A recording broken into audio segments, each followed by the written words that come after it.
முன்னாள் நிதியமைச்சின் செயலாளரும் முன்னாள் பிரதமரின் சிரேஷ்ட ஆலோசகருமான சரித் ரத்வத்தே கைது செய்யப்பட்டார். லஞ்சம் மற்றும் ஊழல் விசாரணை ஆணைக்குழுவால் அவர் கைது செய்யப்பட்டார். 2015 ஆண்டில் அப்போதைய பிரதமரின் சிரேஷ்ட ஆலோசகராக செயற்பட்ட காலத்தில் எவ்வித தேவைப்பாடுகளுமின்றி தானியங்களை சேமித்து வைக்கும் தற்காலிக 50 களஞ்சிய சாலைகளை உருவாக்குவதற்கான பொருட்களை இறக்குமதி செய்தமை தொடர்பில் அவருக்கு எதிராக குற்றம் சாட்டப்பட்டுள்ளது.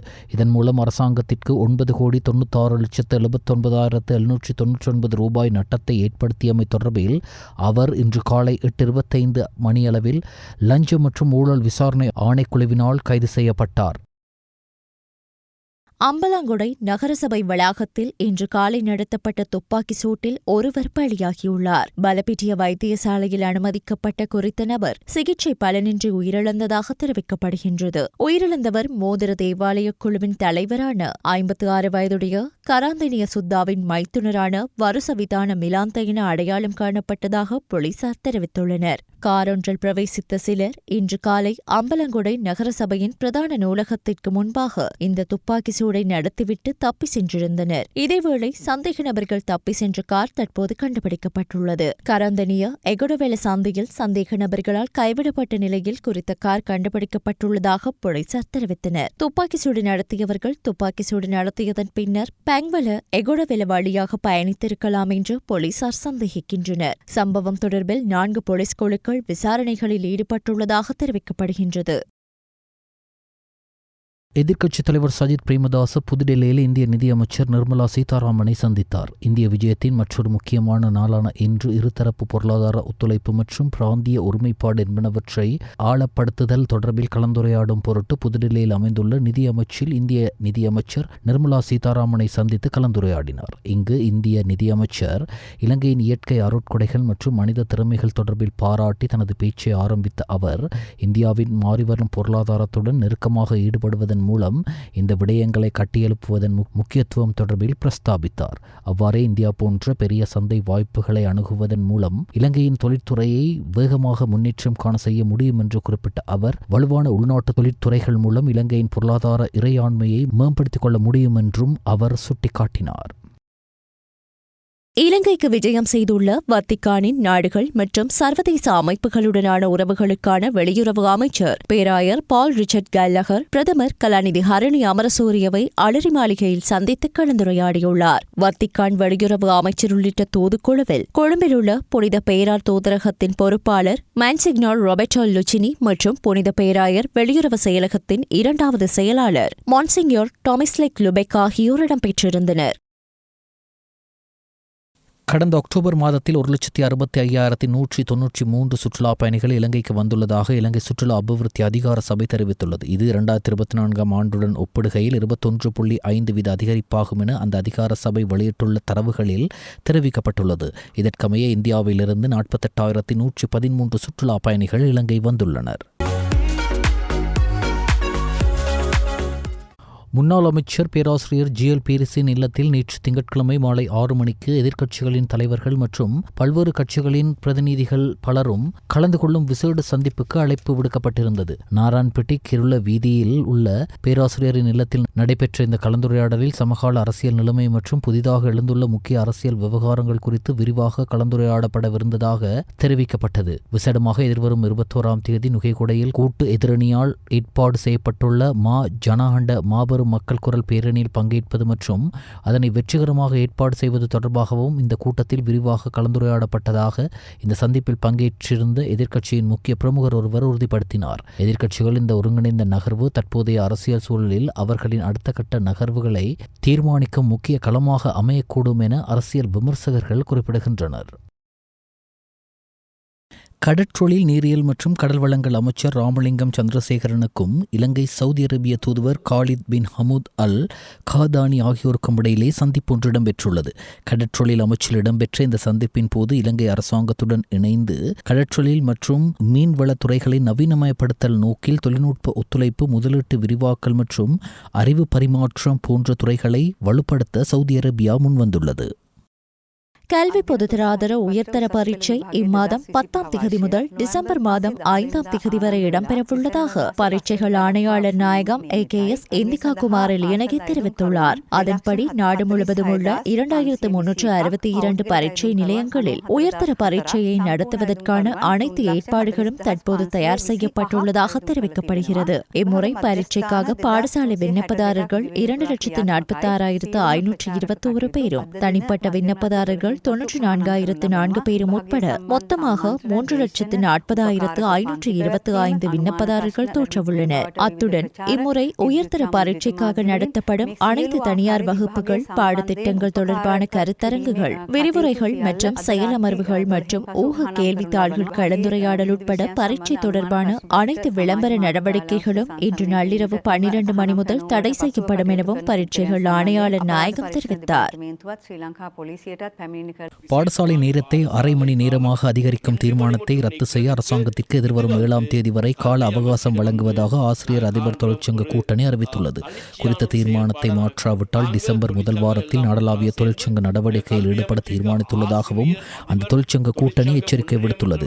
கொழும்பில் நடைபெற்ற ஊடகவியலாளர் சந்திப்பில் கலந்து கொண்ட இலங்கை ஆசிரியர் சங்கத்தின் பொதுச் செயலாளர் ஜோசப் ஸ்டாலின் இந்த விடயத்தை குறிப்பிட்டுள்ளார். விசேஷமாக பாடசாலை காலம் 2 மணி மட்டும் நிற்கிறதுக்கு இது கல்வி அமைச்சிட நாங்கள் காண்றோம் ஒரு தனிச்சையான ஒரு செயல்பாடாக நாங்கள் காண்றோம். நாங்கள் தொழிற்சங்கம் எல்லாம் ஒன்றாக சேர்ந்து நாங்கள் கல்வி அமைச்சுக்கு ஆசிரியர் அதிபர் தொழிற்சங்கம் ஒன்றியம் என்ற வகையில் நாங்கள் ஒரு கடிதம் மூலம் அறிவிச்சிருக்கிறோம். பாடசாலை 2 மணி வரை நீக்கிறது நாங்கள் எதிர்ப்பு. அதோடு நாங்கள் சொல்லியிருக்கிறோம், வருகிற 7ஆம் தேதி பாடசாலை விடுமுறைக்கு முதல் கல்வி அமைச்சு இதுக்கு எங்களுக்கு ஒரு 11 அளிக்கணும். 2 மணி மட்டும் பாடசாலை காலத்தில் நிற்றதுக்கு எதிராக சுகாதார மருத்துவ அதிகாரிகள் உட்பட மொத்தம் 303 பட்டதாரிகள் நேற்று இலங்கை ஆயுர்வேத மருத்துவ சேவைக்கு நியமிக்கப்பட்டுள்ளனர். கொழும்பு மாவட்ட செயலக கேட்போர் கூடத்தில் சுகாதார மற்றும் ஊடக அமைச்சர் நலிந்த ஜெயதிச தலைமையில் குறித்த நியமனங்கள் இடம்பெற்றன. அத்துடன் உள்ளூர் ஆயுர்வேத சுகாதாரத்தை வலுப்படுத்துவதையும் நோயாளி சேவைகளை மேம்படுத்துவதையும் நோக்கமாக கொண்ட 2018ஆம் ஆண்டுக்கு பிறகு ஆயுர்வேத துறைக்கு நடைபெறும் மிகப்பெரிய ஆட்சேர்ப்பு இது என்று சுகாதார அமைச்சகம் தெரிவித்துள்ளது. மேலும் புதிதாக ஆட்சேர்ப்பு செய்யப்பட்டவர்கள் மூத்த ஆயுர்வேத நிபுணர்களின் கீழ் விரிவான பயிற்சிகளை பெற்றுள்ளனர். அத்துடன் சிறுநீரகம் தொடர்பான நிலைமைகள் உட்பட தொற்று மற்றும் தொற்றாத நோய்களால் பாதிக்கப்பட்ட பகுதிகளில் குறிப்பாக கவனம் செலுத்தி நாடு முழுவதும் உள்ள மத்திய அரசு மற்றும் மாகாண ஆயுர்வேத மருத்துவமனைகளுக்கு நியமிக்கப்பட்டுள்ளனர். 2028ஆம் ஆண்டு வெளிநாடுகளிலிருந்து அரிசி இறக்குமதியாகும் செயற்பாடுகளை முழுமையாக நிறுத்தும் வகையில் பல திட்டங்கள் தற்போது நடைமுறைப்படுத்தப்பட்டு வருகின்றன என கமத்தொழில் கால்நடை வளங்கள் காணி மற்றும் நீர்ப்பாசன அமைச்சர் KT லால்காந்த் தெரிவித்தார். தேசிய மக்கள் சக்தி அரசாங்கத்தால் மட்டக்களப்பு போரதீவு பற்று பிரதேச செயலாளர் பிரிவின் பகுதிக்குட்பட்ட பிரதான நீர்ப்பாசன குளமான நவகிரி ஆற்றை குறுக்கிட்டு அமைக்கப்பட்டுள்ள அணைக்கட்டு மற்றும் அணைக்கட்டுடனான பாலத்துடன் கூடிய அணைக்கட்டு என்பனவற்றின் திறப்பு விழா கடந்த ஞாயிற்றுக்கிழமை மாலை நடைபெற்றது. நவகிரி ஆற்றுக்கு குறுக்கு மக்களினதும் விவசாயிகளினதும் போக்குவரத்தை இலகுபடுத்தும் வகையில் கன்னியம்மை மற்றும் கல்வெட்டை அணைக்கட்டுக்கு இடையில் போக்குவரத்தை மேற்கொள்ளும் பொருட்டு நவகிரி ஆற்றுக்கு குறுக்காக அமைக்கப்பட்ட பாலத்துடன் கூடிய அணைக்கட்டு திறந்து வைக்கப்பட்டது. லஞ்சம் மற்றும் ஊழல் ஆணைக்குழுவினால் கைது செய்யப்பட்ட 2 முன்னாள் சிரேஷ்ட அதிகாரிகளை பிணையில் விடுவிக்க கொழும்பு நீதவான் நீதிமன்றம் அனுமதி வழங்கியுள்ளது. 2 வெவ்வேறு ஊழல் குற்றச்சாட்டுகள் தொடர்பில் இலங்கை ரயில் திணைக்களத்தின் முன்னாள் பொது முகாமையாளர் சுமதிபால மகாநாம அபிவிக்ரமவும் அரசியல் பொறியியல் கூட்டுத்தாபனத்தின் முன்னாள் செயற்பாட்டு பணிப்பாளரான சரத் சந்திர குணரத்ன ஜெயதிலகவும் கைது செய்யப்பட்டனர். சந்தேக நபர்கள் கொழும்பு நீதவான் நீதிமன்றத்தில் ஆஜர்படுத்தப்பட்ட நிலையில் அவர்களை பிணையில் செல்ல நீதவான் அனுமதி வழங்கியுள்ளார்.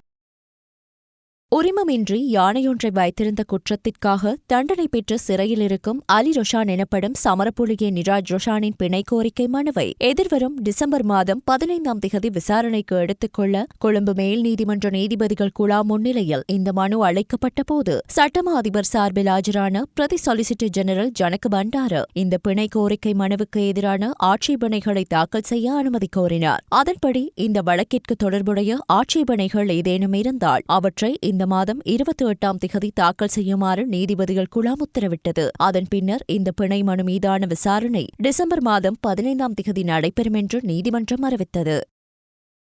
தெற்கு கடற்பரப்பில் பல நாள் மீன்பிடி படகு ஒன்றில் போதைப்பொருள் கடத்திய சம்பவம் தொடர்பில் கைதான 6 சந்தேக நபர்களையும் எதிர்வரும் 8ஆம் திகதி வரை தடுப்பு காவலில் வைத்து விசாரிக்க போதைப்பொருள் தடுப்பு பணியகத்திற்கு அனுமதி வழங்கப்பட்டுள்ளது. குறித்த பல நாள் மீன்பிடி படகிலிருந்து 251.18 கிலோகிராம் ஐஸ் ரக போதைப்பொருள், 85 கிலோகிராம் ஹெரோயின் போதைப்பொருள் கைப்பற்றப்பட்டிருந்தது. போலீஸ் போதைப்பொருள் தடுப்பு பணியகத்தினால் கைது செய்யப்பட்ட இந்த சந்தேக நபர்கள் கொழும்பு பிரதான நீதவான் அசங்க எஸ் போதரகம முன்னிலையில் ஆஜர்படுத்தப்பட்டனர். போதைப்பொருள் தடுப்பு பணியகத்தின் கோரிக்கையை ஏற்ற நீதவான் இந்த தடுப்பு காவல் உத்தரவை பிறப்பித்துள்ளமை குறிப்பிடத்தக்கது.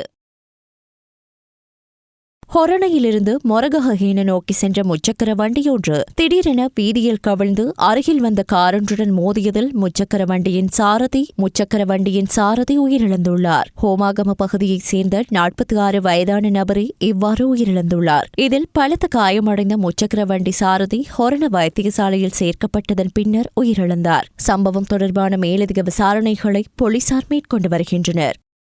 நாட்டில் போதைப்பொருள் வியாபார மற்றும் பாதாள குழுக்களின் செயற்பாடுகளை ஊக்குவித்துவிட்டு ஜனாதிபதி தற்போது மக்கள் மத்தியில் வீரனாவதற்கு கடுமையான நடவடிக்கைகளை மேற்கொள்கின்றார். போதைப்பொருள் ஒழிப்புக்கு முழுமையான ஒத்துழைப்பு வழங்குவோம் என்று ஸ்ரீலங்கா பொதுஜன பெரமுனவின் பொதுச் செயலாளர் சாகர காரியவசம் தெரிவித்துள்ளார். வழங்கிய வாக்குறுதிகளை நிறைவேற்றாத காரணத்தால் தான் எதிர்வரும் 21ஆம் தேதி அரசாங்கத்துக்கு எதிராக பேரணியை ஏற்பாடு செய்துள்ளோம். அரசியல் கொள்கை வேறுபட்டால் இந்த பேரணியில் பங்கேற்கப் போவதில்லை என்று எதிர்க்கட்சிகள் குறிப்பிடுவது தவறானது. ஏனெனில் அரசியல் கூட்டணி அமைக்க நாங்கள் அழைப்பு விடுக்கவில்லை என்று பிவித்துரு எல்லோருமைய கட்சியின் தலைவரும் முன்னாள் பாராளுமன்ற உறுப்பினருமான உதய கம்மன் பில தெரிவித்தார். 2026ஆம் ஆண்டுக்கான ஹஜ் சம்பந்தமாக விளக்கமளிக்கும் ஊடகவியலாளர் மாநாடு முஸ்லிம் சமய பண்பாட்டலுவல்கள் திணைக்களத்தில் நடைபெற்றது. இலங்கை ஹஜ் குழு தலைவர் ரியாஸ் மிஹ்லார், முஸ்லிம் சமய பண்பாட்டலுவல்கள் திணைக்கள பணிப்பாளர் MSM நவாஸ், ஹஜ் குழு உறுப்பினர்களான YLM நவ்வி, சட்டத்தரணி RK ஆசூர், பேராசிரியர் MSM அஸ்லம், பிரதி அமைச்சர் முனீப் முலஃபரின் இணைப்பாளர் LIAM ஷாஜஹான் ஆகியோரும் இந்த நிகழ்வில் கலந்து கொண்டனர். தலவாக்கல தமிழ் வித்தியாலயத்தின் புதிய கேட்போர் கூடத்திற்கான அடிக்கல் நாட்டும் நிகழ்வு கடந்த ஞாயிற்றுக்கிழமை நடைபெற்றது. மேல் கொத்மல நீர்மின் திட்டத்தின் கீழ் வழங்கப்பட்ட இந்த புதிய கேட்போர் கூடமானது மேல் கொத்மல நீர்மின் திட்டத்தினால் அக்கால பகுதியில் மறுக்கப்பட்ட நிலையில் பாடசாலை அபிவிருத்தி சங்கத்தின் செயலாளர் நடேசன் பாலமுரளி தலைமையில் அதன் உறுப்பினர்கள் பிரதி அதிபர் MIM ஃபாரிஸ், விஜயகுமார், அன்பழகன், பாடசாலையின் அதிபர் கிருஷ்ணசாமி ஆகியோரால் 2014ஆம் ஆண்டு உயர்நீதிமன்றத்தில் வழக்கு தாக்கல் செய்யப்பட்டது. அந்த வழக்கின் பிரகாரம் புதிய கேட்போர் கூட கட்டிடத்தை மேல் கொத்மல நீர்மின் திட்டம் அமைத்துக் கொடுக்க வேண்டும் என உயர் நீதிமன்றம் கடந்த வருடம் தீர்ப்பளித்தது. அதற்கிணங்க கடந்த ஞாயிற்றுக்கிழமை இக்கட்டிடத்திற்கு அடிக்கல் நாட்டப்பட்டது. இக்கட்டிடம் 270 மில்லியன் ரூபாய் நிதி ஒதுக்கீட்டின் கீழ் அமைக்கப்பட உள்ளது. இந்நிகழ்வில் அட்டன் மாவட்ட நீதிமன்ற நீதிபதியும் தலவாக்கல மகாவித்தியாலய பழைய மாணவருமான பீட்டர் பால், தமிழ் மகாவித்தியாலய பாடசாலையின் அதிபர் ரோஹிணி, முன்னாள் அதிபர் கிருஷ்ணசாமி, பாடசாலை அபிவிருத்தி சங்க முன்னாள் செயலாளர் நடேசன் பாலமுரளி, பழைய மாணவர் சங்க செயலாளர் சிவசாமி பத்மநாதன், பாடசாலை அபிவிருத்தி சங்க செயலாளர் பிரபாகரன் ஆகியோரும் பழைய மாணவர்களும் பெற்றோர்களும் இந்நிகழ்வில் கலந்து கொண்டனர்.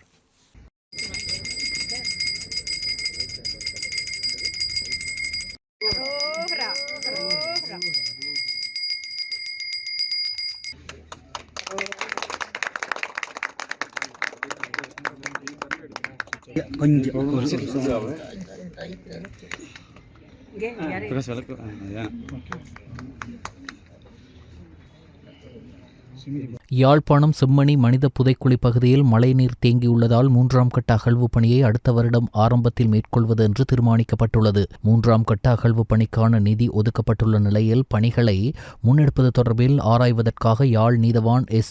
லெனின்குமார் தலைமையிலான குழுவினர் நேற்று புதைக்குழி பகுதிக்கு நேரில் சென்று பார்வையிட்டனர். இதன்போது புதைக்குழி பகுதியில் மழைநீர் தேங்கி நிற்பதால் அடுத்த அகழ்வு பணிகளை மேற்கொள்வது தொடர்பில் எதிர்வரும் ஜனவரி மாதம் 19ஆம் தேதி மீண்டும் அகழாய்வு தளத்திற்கு விஜயம் மேற்கொண்டு தீர்மானம் எடுப்பது என்றும் முடிவு செய்யப்பட்டுள்ளது.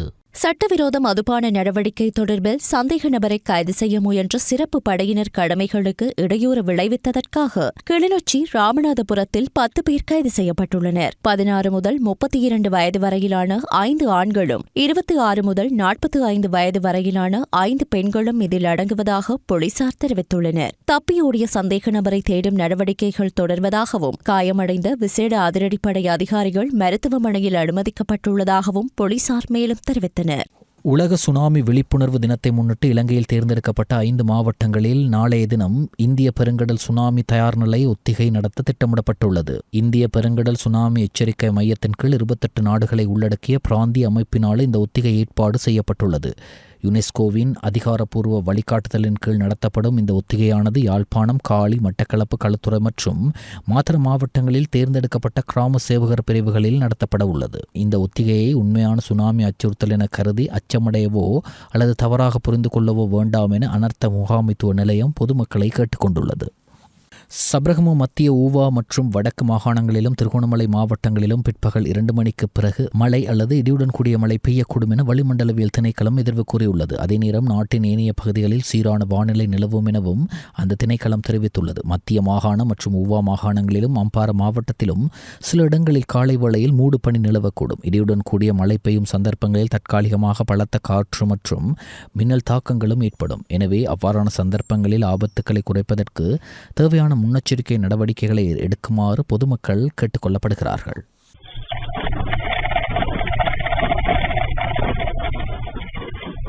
ஆப்கானிஸ்தானில் நள்ளிரவு 1:59 மணிக்கு 6.3 ரிக்டர் அளவில் மசாரி ஷெரீப் நகரத்துக்கு 28 கிலோமீட்டருக்கு அடியில் சக்தி வாய்ந்த நிலநடுக்கம் ஏற்பட்டது. மசாரி ஷெரீஃபில் 5.2 லட்சம் மக்கள் வசித்து வருகிறார்கள். இந்த நிலநடுக்கத்தால் தற்போது வரை 20 பேர் உயிரிழந்துள்ளதோடு 320 பேர் காயமடைந்துள்ளனர். இந்த நிலநடுக்கத்தில் ப்ளூ என்று 15ஆம் நூற்றாண்டின் மசூதி சேதமடைந்துள்ளதோடு நிலநடுக்கத்தால் நாட்டின் பெரும்பாலான பகுதியில் மின்தடை ஏற்பட்டதாக அதிகாரிகள் தெரிவித்தனர். நேபாளத்தின் தேலாக்கா மாவட்டத்தில் உள்ள ரோல்வாலின் மலைத்தொடரில் ஏற்பட்ட கடுமையான பனிச்சரிவில் சிக்கி 7 பேர் உயிரிழந்துள்ளனர். உயிரிழந்தவர்களில் 5 வெளிநாட்டினரும் 2 நேபாள வழிகாட்டிகளும் அடங்குவதாக வெளிநாட்டு ஊடகங்கள் தெரிவிக்கின்றன. மேலும் 4 நேபாள மலையேறுபவர்கள் காணாமல் போயுள்ளதாகவும் 5 பேர் காயமடைந்துள்ளதாகவும் தெரிவிக்கப்படுகிறது. பனிப்பொழிவு தணிந்த பின்னர் மீட்புக் குழுவினர் மீண்டும் மீட்பு பணிகளை தொடங்க திட்டமிட்டுள்ளதாக வெளிநாட்டு ஊடகங்கள் செய்தி வெளியிட்டுள்ளன. அமெரிக்காவில் பெண்கள் குழந்தைகளின் ஊட்டச்சத்து பாதுகாப்பை உறுதி செய்ய கடந்த 1975ஆம் ஆண்டு கூட்டாட்சி துணை ஊட்டச்சத்து உதவி திட்டம் தொடங்கப்பட்டது. அதன்படி உணவு வாங்குவதற்காக குறைந்த வருமானம் கொண்ட குடும்பங்களுக்கு உதவித்தொகை வழங்கப்படுகிறது. இந்த திட்டத்தால் சுமார் 4 கோடி பேர் பயன்பெற்று வருகின்றனர். ஆனால் இந்த திட்டத்துக்கான மானியத்தை நிறுத்துவதாக அமெரிக்க வேளாண் துறை சமீபத்தில் அறிவித்தது. இதனால் ஏழை மக்கள் பலரும் உணவு கிடைக்காமல் அவதிப்படுகின்றனர். எனவே தன்னார்வ தொண்டு நிறுவனங்கள் சார்பில் ஆங்காங்கே இலவச உணவுகள் வழங்கப்படுவதோடு அதனை நீண்ட வரிசையில் காத்திருந்து வாங்கி செல்லும் நிலைக்கு ஏழைகள் தள்ளப்பட்டுள்ளனர். இலங்கை கிரிக்கெட் அணி பாகிஸ்தானுக்கு எதிர்வரும் 8ஆம் திகதி கிரிக்கெட் சுற்றுப்பயணத்தை மேற்கொள்ளவுள்ளதாக ஸ்ரீலங்கா கிரிக்கெட் அறிவித்துள்ளது. பாகிஸ்தானுக்கு எதிரான ஒருநாள் சர்வதேச தொடர் மற்றும் சிம்பாப்வே, பாகிஸ்தான், இலங்கை ஆகிய அணிகள் பங்கேற்கும் முத்தரப்பு 20-20 தொடர்களில் விளையாடுவதற்காக இலங்கை இவ்வாறு செல்லவுள்ளது.